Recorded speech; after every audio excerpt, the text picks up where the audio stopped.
장담하기는 어렵지 않은 일단 제가 그 시간이 굉장히 제약되어 있기 때문에 그 유인물에 있는 자료들을 다 읽는 접근은 하지 않겠습니다. 몇 개 핵심적으로 강조해야 될 것을 좀 말씀을 드리겠는데요.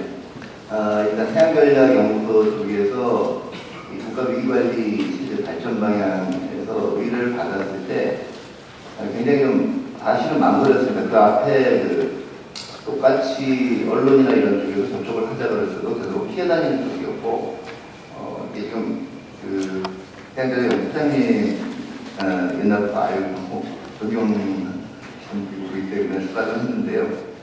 지금 정부에서 일단 천안 사태가 난 다음에 상당히 이제 여기에 대해서 심각성을 인식을 하고 기민하게 움직였고요. 그래서 5월 사태가 발표가 됐습니다만은 기존 외교안보국이 겸하고 있던 국가위기관리센터를 일단 외교안보 수석실험부하고 분리를 시켰죠. 그래서 지금 대통령 외교안보 특보가 관장하는 형태로 이제 앞으로 되겠고요. 그 다음에 이제 기존의 국가위기상황센터 인도위관리센터로 바꿨고, 민분이 조화된 국가안보 총괄정보국 구성을 발표를 했죠. 제가 2008년에 정부, 지금 이명박 정부가 출범했을 때 바로 제 편이 되고 있는 국가위기관리상황센터를 재편하는 책임자였고 5개월 동안 재편을 진행을 했기 때문에 사실은 이 부분에 대해서 지금 전직의 입장에서 제가 연구원에 돌아와 있지만 현직이 하는 일에 대해서 언급을 하는 게 과연 적절한지 아니면 거기에 대해서 좀 부럽스럽긴 했습니다. 다만 아무래도 이제 제가 그분으로서 능력이 있다라는 보장도 없고요. 다만 이제 바둑은 결국은 유단자들이 할 수 있는 것도 아마 그보다 훨씬 바둑 내용이 낮은 분들이 이 해설이 가능한 까닭은 아무래도 훈수가 보다 쉽기 때문인 거고요. 또 이 치열하게 현장에 있는 사람보다는 조금 더 객관적으로 볼 수 있기 때문인 겁니다. 그렇기 때문에 이건 이러이러한 문제점들이 있다라기보다는 함께 점검을 해야 될 사항들을 가지고 조금 더 지금 어차피 시작이거든요. 이게 재편이 끝난 것도 아니고요. 앞으로 계속 발전돼야 될 과정들이기 때문에 우리가 현 시점에서 짚어봐야 될 게 뭐가 있는가 그거부터 한번 생각을 해보도록 하겠습니다. 우리나라에서 이제 국가 위기관리 제도라는 게 상당히 좀 많이 바뀌었는데요. 이 전반적인 추세 자체가 800년 시대 이후에 위기관리라는 게 굉장히 중요성을 두는 쪽으로 트렌드가 변하고 있습니다. 원래 과거에도 그랬지만 지금 더더욱 이제 이 중요성이 높아가고 있는 게요. 과거같이 어떤 위기가 전쟁이라는 형태로 표출되는 사례들이 이제 조금 오히려 줄어들었거든요. 그러나 일반적인 위기가 한번 발생하면 이게 국가 입장에서 굉장히 아픈 겁니다. 그러니까 시간도 제약이 돼 있고, 그 다음에 정보도 불명확한 상황에서 이게 관리가 잘못되면 상당한 재앙적인 사태로 전쟁 이상의 피해를 이제는 부과할 수 있는 것이 국가 위기 관리고요. 이게 흔히 일반적인 국가 행정하시는 분이나 경제하시는 분들은 이거 우리하고는 직접적으로 상관이 없는 일이 아니냐 생각을 하는데, 결과적으로 한번 위기 크게 일어나고요. 나중에 사건 결과 어떻게 발표될지는 모르겠지. 최종적으로 어떻게 정리될지는 이제 봐야 되겠지만은, 이게 만약에 안보태세에 이렇게 구멍이 있다라는 쪽으로 해외에서 인식되기 시작하면 국가 신인도도 떨어집니다. 그렇기 때문에 사실은 지금 이 위기 관리에서는 전체적으로 위기가 일어났을 때 대응하는 문제보다 어떻게 예방을 하느냐는 문제인데요. 예방하라고 해가지고 일어날 수 있는 100개의 가능성을 모두 차단하라는 얘기는 아닙니다.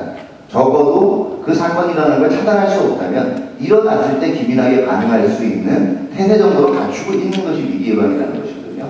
그렇기 때문에 과거에는 주로 위기 대응 쪽에 빙점을 둔 추세였다면 요새는 위기를 예방하고 어떻게 하면 사후 관리를 적절히 하느냐, 이것이 국가 위기 관리에서 굉장히 중요한 초점으로 부각이 되고 있고요.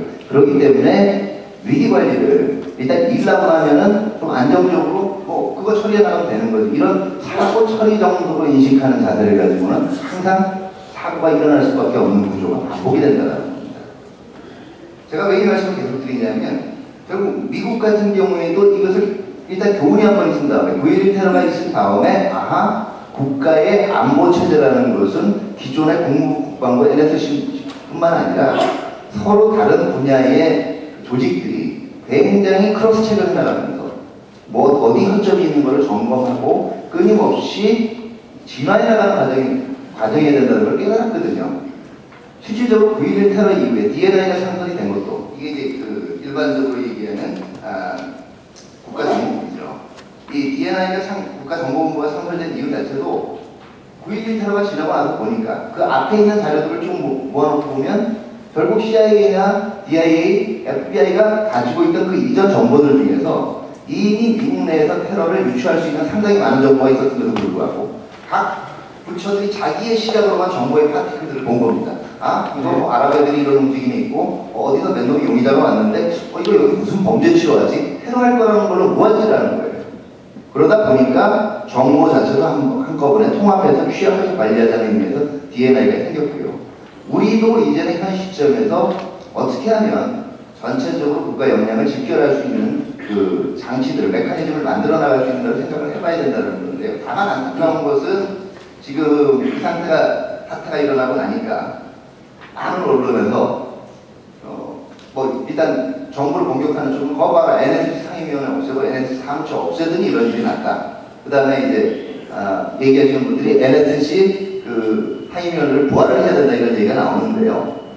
이거는 제가 처음에 2008년에 그 당시의 상황실을 재편하러 갔을 때도 느낀 안타까움이었고 뭘 생각하고 이걸 제도적으로 없앴을까도 있고 마찬가지로 지금 그런 공격을 하시는 분한테는 똑같이 말씀드리고 싶은 게 지금 사람들 속에 머릿속에 있는 그 굉장히 규모가 크고 사람들이 모여있고 모든 업무에 시시콜콜이 간다는 그런 NSC 사무처하고 NSC 상임위원회는요 노무현 정부 시절에도 딱 2년만 존재하고 없어졌습니다.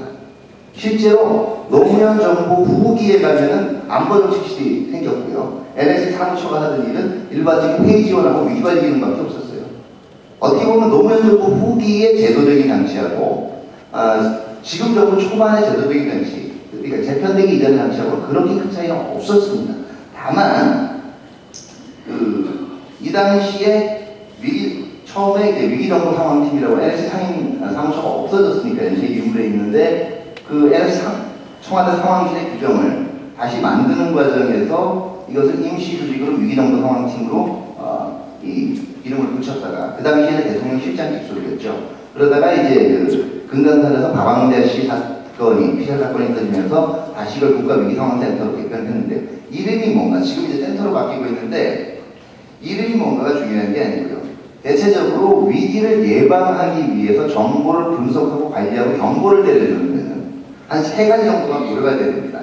첫 번째는 그 이름을 뭘로 붙이든 청와대나 아니면 국가의 어느 한쪽에 위치하는 정보의 취약 부서가 일단은 상당히 나머지 부처들이 인식할 수 있는 존중할 수 있는 권위를 가지고 형식부터 정보를 조정해주는 역할을 해야 되고요.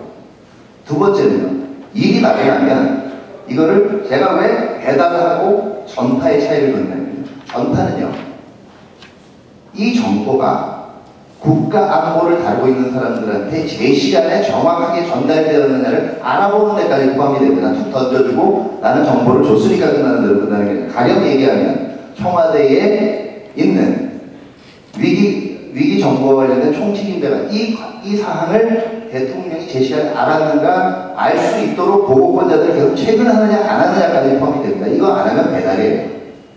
그다음 세 번째는 이럴 때다 보니까 계속 다른 부처들을 귀찮게 만들어야 됩니다. 평소에 대비망이 제대로 되어 있냐, 계획관리 제대로 되어 있냐, 이거 굉장히 악역이거든요. 대부분 이 악역을 막기 싫어하는데 지금까지 천안함 사태 이전에 이 3가지의 여건이 제대로 충족되어 왔나 한번 돌아볼 필요가 있다는 것이고요. 직접적으로 이제 천안함 사태가 남기는 교훈이 이것과 그대로 연결이 되는 부분입니다. 2009년 하반기에 들어서요. 북한이 한국에 대해서 굉장히 대화를 얘기하면서도 강경한 정책들을 피기 시작합니다. 피기 시작을 하고 일단 NLL 부분에서 계속적으로 건드리고 나왔는데 수상함정 부분에서 대청회전을 통해서 분명히 북한도 느꼈을 거예요. 이제 수상에서 무슨 일이 일어나면 안 될 것 같다. 그런 다음에 1월 달에 들어서 해상사격도 선포했고요. 계속적으로 강경 행동하다가 2, 3월에 숲으로 들었어요. 이렇게 되면 이 이유가 어디 있는지를 파악을 했어요. 얘네들이 다른 쪽으로 도발 형태를 찾고 있는 건지 정말 대화 국면으로 전환을 한 건지에 대한 정보 판단이 있어야 되고요. 특히 서해안 잠수함 위지에서 잠수함 몇 대가 훈련을 해서 출동했다라고 한다면 계속적으로 그 궤적을 궤적을 추적을 하는 한편 나머지에도 전파해야 된다는 겁니다. 이러한 잠재적인 위험이 있기 때문에 대비 방향을 갖춰 나가야 된다는, 이게 과연 있었느냐는 거죠.